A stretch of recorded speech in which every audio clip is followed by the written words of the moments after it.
呢個中文頻道嚟嘅，咁啊冇咁而家咧主要咧就係香港好盛行啦，就呢個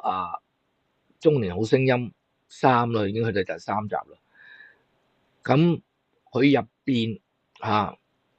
今晚咧就會有林子祥之夜，會個觀後感。林子祥之夜咧就唔係我哋搞中年好聲音3，咁我哋佢哋睇完咧，阿 Cyrus 同阿 Miss Ho 就係個主持啦。咁佢哋睇完之後，佢哋嗰個感覺係點咧？咁佢就會同大家分享，亦都會有啲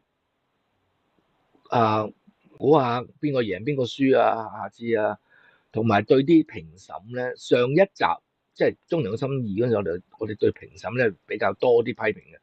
咁咧今次咧就可能會即係而家暫時嚟講都少啲咧，可能啲評審都比較公道啲啩。